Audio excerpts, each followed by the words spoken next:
सात अनदेखे रूप। सुजाता हाथों में फोन लेकर रसोई की तरफ आ रही है। रसोई में सुजाता की बहू आरोही सिर से नाक तक घूंघट करके खाना बना रही है और पसीने से गीली है। बहू ये लो, गांव से तुम्हारे दादा ससुर का कॉल आया है। कह रहे हैं बड़े दिन हो गए हैं अपनी बहू से बात नहीं की।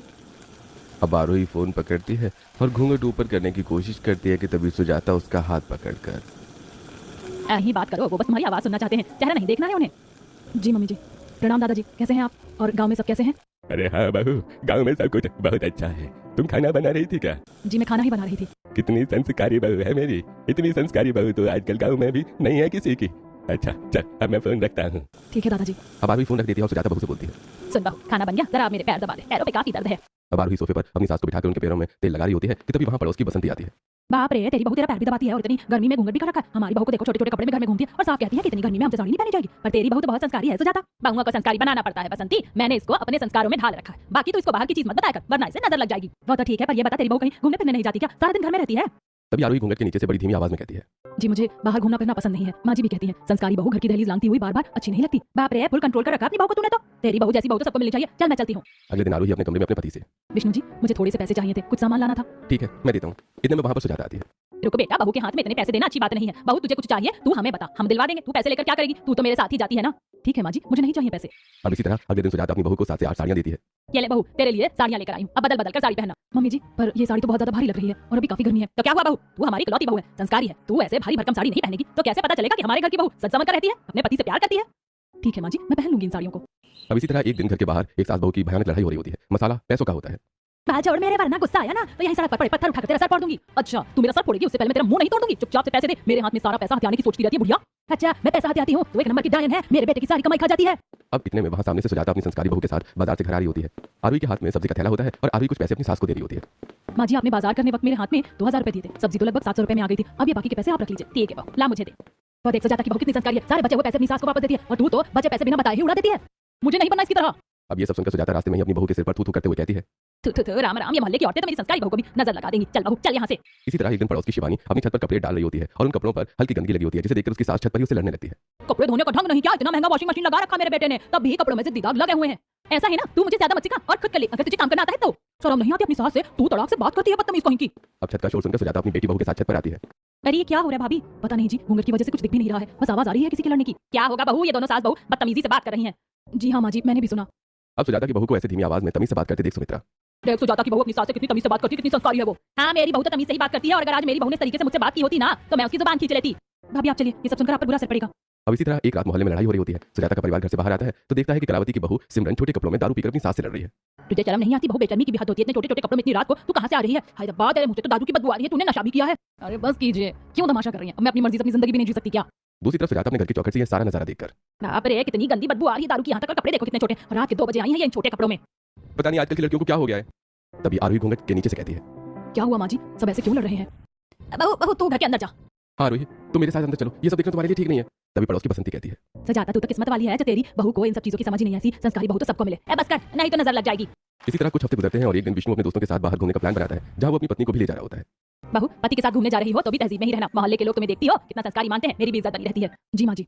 अब विष्णु अपनी पत्नी को लेकर दोस्तों के साथ शॉपिंग मॉल में जाता है। अरे आरोही हम बाहर घूमने आए हैं, तुम थोड़ा तो घूंघट ऊपर कर लो, आसपास की चीजें भी तो देखो, अगर कुछ पसंद है तो कहो मैं दिला दूंगा। नहीं जी, मैं घूंघट नहीं हटाऊंगी, मैं नहीं चाहती कि कोई गैर मर्द मुझे देखे। ये सुनकर विष्णु के बॉयफ्रेंड कहते हैं, अरे क्या बात है विष्णु भाई, मानना पड़ेगा, भाभी तो बहुत संस्कारी है, तेरे सिवा किसी गैर मर्द को देखना भी नहीं चाहती। हाँ भाई हमारी पत्नी तो छोटी छोटी कपड़ों में घूमती है और बॉयफ्रेंड्स भी हैं उनके, जो कभी कभी उन्हें मॉल लेकर भी जाते हैं। अरे नहीं नहीं मेरी पत्नी तो ऐसी नहीं है।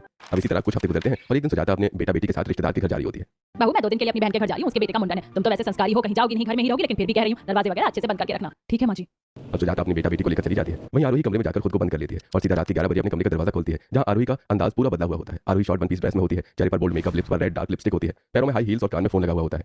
सड़क के बाहर में जाना तो मुझे बहुत दिनों बाद आजादी मिली है, बाहर जाकर अपनी मर्जी से घूमने फिरने की। अब आरोही घर को लॉक करके सड़क से नुक्कड़ पर आती है, जहाँ उसके फ्रेंड कार लेकर खड़ी होती है। अब आरोही कार में बैठती है और सीधा क्लब उतरती है। फाइनली तू आई गई, पूरे 6 महीने बाद हमसे मिलने। शादी के बाद तो तूने हमसे मिलना जुलना ही बंद कर दिया था। सच में आरोही तुम तो बिल्कुल ही बदल गई अपने ससुराल जाकर। तुम भूल गई क्या कि तुम कैसी बिंदास चल करने वाली लड़की थी? अब आरोही ये सब सुनकर मायूस होते हुए कहती है, भूली ही नहीं हूँ यार, पर एक कड़वा सच है कि शादी के बाद लड़कियों को अपनी खुशी से ज्यादा दूसरों की खुशियों के बारे में सोचना पड़ता है और कभी-कभी अपनी इच्छाओं को भी दबाना पड़ता है। पर आज मैंने अकेले में सोचा कि चुप कर ही सही, पर अपनी इच्छा इंसान को पूरी करनी चाहिए। अब देर रात तक आरोही अपने दोस्तों के साथ क्लब में पार्टी करती है और वहीं फ्रेंड्स आरोही को घर पर छोड़ देते हैं। वहीं बालकनी में खड़ी कलावती की नजर आरोही पर पड़ती है। अरे ये किसके घर की बहू इतनी रात को बाहर घूम रही है? अब कलावती इतना बोलती है कि पीछे से उसका बेटा उसे आवाज देता है और वो पूरे तरीके से आरोही को नहीं देख पाती। इसी तरह अगली रात को भी आरोही छोटे छोटे कपड़ों में पार्टी करके घर आ रही होती है कि कलावती फिर से उसे देखने लगती है कि तभी सड़क की लाइट अपने आप ही बंद हो जाती है। बाप रे, ये स्ट्रीट लाइट को क्या हो गया, घर का रास्ता भी नहीं दिख रहा है। अब फटाफट आरोही घर में जाती है, दूसरी तरफ कलावती बालकनी से। अरे कौन थी, आज भी इसे नहीं देख पाई। आखिर किसकी बहू रोज रात को छोटे छोटे कपड़ों में बाहर घूमने जाती है। वैसे सुजाता घर पर नहीं है, एक बार सुजाता के घर जाकर पता करती हूँ। अब 2 दिन बाद सुजाता घर आती है और उसी वक्त कलावती वहां पहुंच जाती है। आ गई तो अच्छा एक बात बता, तेरी गैर मौजूदगी में तेरी बहू कहीं घूमना फिरना भी कर रही थी क्या छोटे छोटे कपड़ों में? तेरा दिमाग खराब है क्या? मेरी बहू संस्कारी है, उसे मैं जो साड़ियां खरीद कर देती हूँ ना वो उसके सिवा कुछ नहीं पहनती। हाँ, मेरी भाभी तो हो ही नहीं सकती, और इन्हें तो बाहर जाने में भी डर लगता है, वो इतनी संस्कारी है। चलो फिर मेरी आंखों का धोखा होगा, चल मैं जा रही हूँ। अब इसी तरह एक दिन आरोही अपने कमरे में अपने फ्रेंड से बात कर रही होती है। ओ यार वही सुनना, गर्मी बहुत ज्यादा पड़ रही है और हम लोग पूल पार्टी करना चाह रहे हैं, तो तू आएगी पूल पार्टी में? कद्दू पार्टी में आऊंगी मैं। तू जानती नहीं है क्या मेरी सास कितनी स्ट्रिक्ट है, मैं एक संस्कारी बहू हूं यहाँ पर, लेकिन भैंस की आगमन तो मेरा भी कर रहा है पार्टी करने का। लेकिन मेरी बुढ़िया सास जिसकी सोच अभी भी आलम जमाने वाली है, वो मुझे इसकी इजाजत कभी नहीं देगी। अब इतना भी नहीं होता आज के टाइम पर। अबे यार चुप कर, तुझे कुछ पता भी है इसलिए तू ज्यादा बकवास मत कर, मेरा दिमाग पहले ही खराब हो रहा है। अब आरोही अपने फ्रेंड से तू तड़ाक और बदतमीजी के साथ बात कर ही रही होती है कि तभी कमरे के दरवाजे पर उसकी नंद आती है। अच्छा सुनिए, अब आप फोन रखिए, मैं बाद में बात करती हूँ, घर में बहुत काम है। अब आरोही इतना कहकर फोन रख देती है। अरे भाभी, आपके कमरे में कोई और भी था क्या? क्योंकि अभी जब मैं यहाँ से गुजर रही थी तो मैंने यहाँ किसी की आवाज सुनी, जो तू तड़ाक से किसी से बात कर रहा था। कोई तो था यहाँ। जी पता नहीं, मैंने तो नहीं सुनी ऐसी कोई आवाज। तभी वहां सुजाता आती है और ये सब सुन लेती है। अरे तू पागल है, अपनी भाभी से सवाल जवाब कर रही है। तेरी भाभी कभी उल्टे शब्दों का इस्तेमाल नहीं करती, वो मेरी संस्कारी बहू है। हो सकता है मैंने बाहर से ही कोई आवाज सुनी हो। अब इतना कहकर सभी वहां से चले जाते हैं। बाल बाल बच गई, अभी तो माँ जी के सामने मेरी ये बदतमीजी वाला रूप सामने आ जाता। वैसे अब मुझे फिर से थोड़े पैसे की जरूरत है, मुझे पार्टी करनी है, घर में तो कोई देगा नहीं, मांगने पर चुराना ही पड़ेगा। अब आरोही अपने पति की जेब से पैसे चुराती है और फिर अगले दिन सुबह, अरे माँ आपने मेरी जेब से पैसे लिए हैं क्या? नहीं बेटा, मैं क्यों लूंगी पैसे? आरोही क्या तुमने पैसे निकाले थे?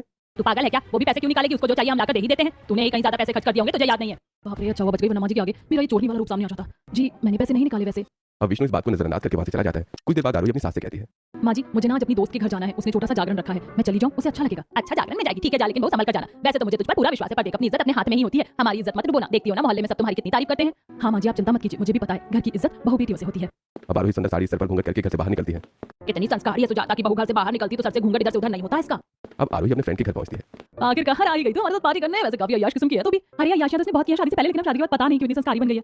अरे बस बस मेरे ससुराल के मैच में तुम लोग मत पड़ो, तुम्हें पता है इस पार्टी के लिए मुझे चोरी भी करनी पड़ी। ये लो पैसे, चलो पार्टी करते हैं। कहाँ किया है तुमने पूल पार्टी का ऑर्गेनाइजेशन? अब छोटी छोटी बिकनी में आरोही अपने दोस्तों के साथ पूल पार्टी एंजॉय करती है। वहां पर वो ड्रिंक वगैरह भी पीती है। अब पार्टी करते आरोही इतनी मदहोश हो जाती है कि उसे समय का पता ही नहीं चलता, और सुबह की आई आरोही रात के 12 बजे अपने घर जाती है और उसके बाल थोड़े बिखरे होते हैं और चाल में लड़खड़ाहटपन होती है। बहू फौरन घूंघट ऊपर कर। अब आरोही घूंघट उठाती है। इतनी देर कहाँ लग गई बहू? जागरण तो मुश्किल से 7 से 8 घंटे का होता है और तू सुबह गई थी। अगर 8 बजे भी वहां से निकलती तो 9 बजे 10 बजे घर होती तू, पर तू तो रात के 12 बजे घर आई। अरे जागरण में ही गई थी ना? हाँ आरोही तुम कहाँ थी इतनी देर तक? तुम्हारा फोन भी नहीं लग रहा था। जी मैं तो जागरण में ही गई थी। रुकिए, विश्वास नहीं होता तो मैं आपको तस्वीर दिखाती हूँ।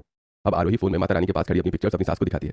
देखिए माँ जी मैं जागरण में ही थी, वो तो बस मेरी फ्रेंड जब मुझे छोड़ने आ रही थी तो उसकी गाड़ी खराब हो गई थी और आसपास कोई मैकेनिक नहीं मिल रहा था, जिस वजह से इतना टाइम लग गया। अरे आप लोग क्यों भाभी पर इतना शक करते हो? हमारी भाभी संस्कारी है और वो संस्कारी रहेंगी। चलो भाभी जाओ, आप आराम कर लो। अब घबराकर आरोही कमरे में जाती है, वहीं सो जाता है। पता नहीं बहू कहाँ से आई है, मुझे आज इसकी चाल में भी काफी लड़खड़ाहट दिख रही है, और जब ये बोल रही थी तो इसके मुंह से भी हल्की बदबू आ रही थी। छोड़ो, क्या पता मेरा वहम हो। वहीं दूसरी तरफ कमरे में आरोही अपने फ्रेंड को फोन करती है। ईशा यार तेरा लाख लाख शुक्रिया जो तूने अपने घर में जागरण का सेटअप पहले से ही तैयार कर रखा था। अगर आज मैंने वहां पर तस्वीर नहीं ली होती तो मैं तो फंस ही जाती और मेरी सास को तो पता चल जाता कि उनकी बहू घुमक्कड़ शराबी है, अय्याशी करती है बाहर, और मैंने तो आज दारू भी पी है, लेकिन फिर भी मैं बच गई। तेरे लिए तो जान भी हाजिर है, तेरी सास को कभी पता नहीं चलेगा तेरे अनदेखे रूप। जैसे तू पैसे चुराती है तो तू एक चोरनी भी है, तू अपनी मनपसंद की जगह पर झूठ बोलकर घूमती है तो तू एक नंबर की घुमक्कड़ भी है, छोटे कपड़े पहनती है तो मतलब तू चरित्रहीन भी है, और तू कितनी बदतमीजी से बात करती है, और भी बहुत कुछ है जो तेरी सास को नहीं पता। जैसे दारू एक अय्याश लड़की पीती है। अरे बस बस मेरे साथ अनदेखे रूप मेरी सास के सामने कभी ना आए, मैं तो यही चाहती हूँ, जिसमें से आधे तो तूने ही बता दिए और 2 ये है कि मेरे कुछ लड़के भी दोस्त हैं और मैं अपनी सास की तरह दान पुण्य नहीं करती। मुझे लीगली चीज लोगों को देना पसंद है, जबरदस्ती का नहीं। अच्छा बस ठीक है, अब रख दे फोन, पता चले तेरी सास कमरे में आ जाए और वो सब सुन ले, और तेरे साथ अनदेखे रूप तेरी सास को आज ही पता चल जाए। Okay bye. अब इसी तरह एक रात आरोही अपने पति के साथ सो रही होती है और अचानक तकरीबन रात के 2 बजे आरोही कॉन्फ्रेंस कॉल पर बात करने बालकनी में आती है। यार सतीश, मनोज, अंकित, राहुल, तुम लोग मेरे कॉलेज के बेस्ट फ्रेंड हो, तुम लोगों से इतने टाइम से नहीं मिल पाई। मुझे पता है तुम कब से प्लान बना रहे हो मिलने का, लेकिन मेरी वजह से प्लान कैंसिल हो जाता है। पर मैं क्या करूं, मैं अपने ससुराल वालों के आगे मजबूर हो जाती हूं। अरे यार तो कभी तो बाहर निकल, कब तक हमें रहेगी हमारी दोस्ती? हाँ हमारी दोस्ती का क्या यार, 7 साल की दोस्ती है हमारी, कभी तो मिले यार, कभी तो प्लान बना। दूसरी तरफ विष्णु कमरे में आरोही को ना देखकर, अरे आरोही आरोही का इस वक्त? एक मिनट, कोई फोन पर बात कर रहा है, शायद आरोही है। कुछ लड़कों की हंसने की आवाज आ रही है। अब आरोही को ढूंढता हुआ विष्णु बालकनी के पास आता है जहां आरोही फोन पर बात कर रही होती है। अरे आरोही तुम इतनी रात को किससे बात कर रही हो? कौन है फोन पर इस वक्त? अब आरोही घबराकर फोन काट देती है। जी वो मेरी एक फ्रेंड है, काफी परेशान है, मिलने को बुला रही है, शायद उसकी तबीयत ठीक नहीं है। अच्छा मतलब तुम किसी लड़की से बात कर रही थी, पर मुझे कुछ लड़कों की हंसने की आवाज आ रही थी। नहीं मैं किससे बात करूंगी जी, वो मेरी एक सहेली थी, बस मैं तो उसी से बात कर रही थी, वो मुझे बुला रही है। अच्छा ठीक है, तुम कल सुबह चली जाना, चलो अभी आराम कर लो। अब आरोही कमरे में जाकर सो जाती है। अगर कोई लड़का होता ना आरोही तो आज मैं तुम्हारे फोन को आग लगा देता, पर मुझे पता है तुम संस्कारी हो, हमने तुम्हें संस्कारी बनाकर रखा है और तुम ऐसी ही रहोगी। अब अगले दिन आरोही अपने सभी बॉयफ्रेंड से मिलने एक लग्जरी रेस्टोरेंट आती है। वहाँ वो लोग अपनी मनपसंद का खाना खाते हैं और हंसी ठहाका करते हैं। अरे भैया इतने टाइम बाद में तुम्हें साड़ी में देखकर तो काफी अजीब महसूस कर रहा हूँ। तुम तो शुरू से ही छोटी छोटी वेस्टर्न कपड़ों में रहती थी। हैं हाँ सही कहा। अरे सतीश, मनोज, अंकित, मेरा मजाक बनाना बंद करो, और मेरी शादी हो गई, शादी के बाद लड़कियों को अपनी सभी चीज बदलनी होती है। वो तो शुक्र है कि मैं झूठ बोलकर तुमसे मिलने आ गई, वरना अगर मेरे घर वालों को पता चलता कि मेरे लड़के दोस्त है तो वो मुझे जान से मार देते। और मोहल्ले वाले अगर उन्हें गलती से भनक लग गई ना कि उनके मोहल्ले की संस्कारी बहू ऐसी है तो वो तो मेरी सास को ताने दे देकर मार देंगे। अरे तुम्हारी सास आ गई, जल्दी से घूंघट करवा रही। कहाँ है मेरी सास? अरे यार तुम तो मुझे फंसवा ही दोगे। कहाँ है मेरी सास? बताओ ना, वो मुझे देख तो नहीं रही। अरे शांत हो जाओ, अरे ये मजाक कर रहा है। तुम पागल हो क्या? मेरी तो जान ही निकल गई थी।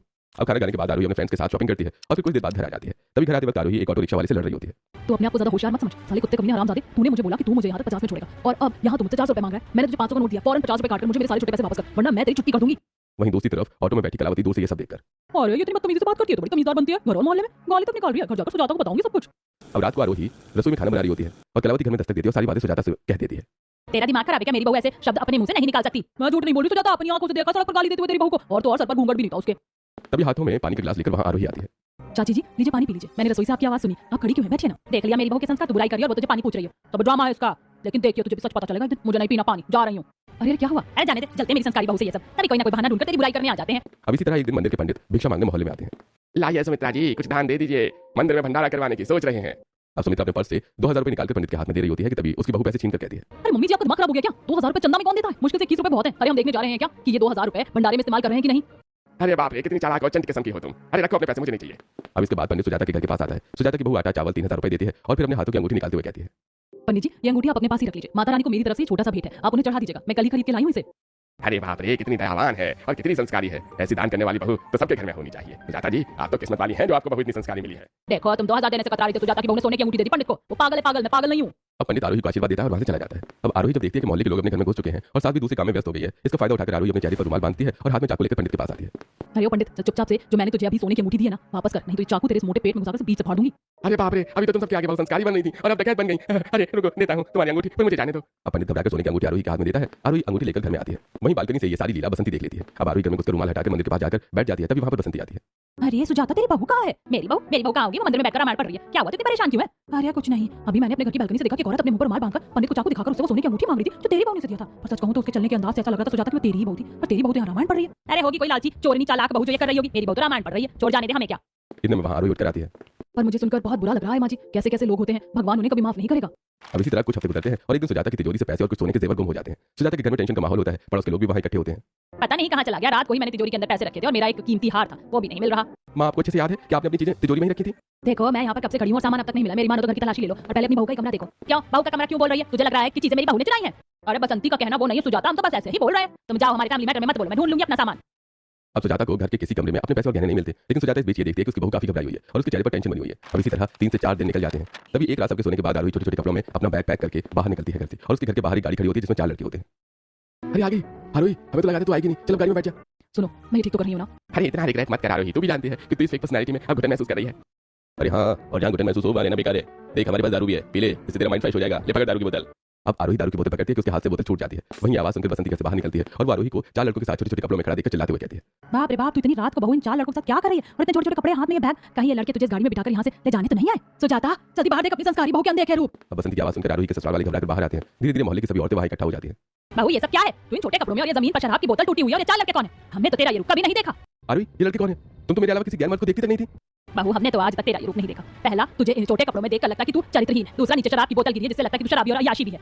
तीसरा, तेरे पीछे ये 4 लड़के खड़े हैं, इसका मतलब तू लड़केबाजी भी करती है। और चौथा, और ये बैग लेकर जा रही है, पक्का इसमें चोरी का सामान है, मतलब तू चोरनी भी है। 5वां, मैं बताता हूँ माँ, अब इसके ये अनदेखे रूप देखकर मुझे लगता है कि ये घुमक्कड़ भी है। ये झूठ बोलकर बाहर घूमने भी जाती है, पार्टी करती है। माँ, और अब तो मुझे लगता है कि भाभी का एक और रूप है, छठा रूप, बदतमीजी वाला, जिसमें भाभी बदतमीजी से लोगों से बात करती है। उस दिन कमरे में यही थी जो बदतमीजी से बात कर रही थी। बदतमीजी मैंने तो इसे गाली देते हुए देखा सड़क पर। और अब 7वां रूप मैं बताती हूँ, इसका ये बहुत ज्यादा दान पुण्य करने वाली बनती है ना, लेकिन सच तो ये है कि उस दिन पंडित को चाकू दिखाकर वो सारा सामान इसी ने छीना। ये चालाक भी है। बहू तूने अपने ये 7 अनदेखे रूप हमसे क्यों छुपा कर रखे थे? तू इतनी बड़ी गद्दारी क्यों करी थी हमारी पीठ पीछे? अब जब एक के बाद एक आरोप जब आरोही पर लगते हैं तो आरोही की आंखें नम हो जाती हैं। तभी आरोही के दोस्त कहते हैं, देखिए आप लोग हमारी दोस्त को गलत समझ रहे हैं। उसके लिए उसका ससुराल बहुत इंपॉर्टेंट है और वो कोई लड़का बात नहीं है। उसे अपने पति में फुल इंटरेस्ट है और ये बहुत अच्छी लड़की है, साथ ही खुलकर जीना बहुत इसे पसंद है। लेकिन अब इसका माइंड डिस्टर्ब हो चुका है क्योंकि अब वो यहाँ खुलकर जी नहीं पा रही है।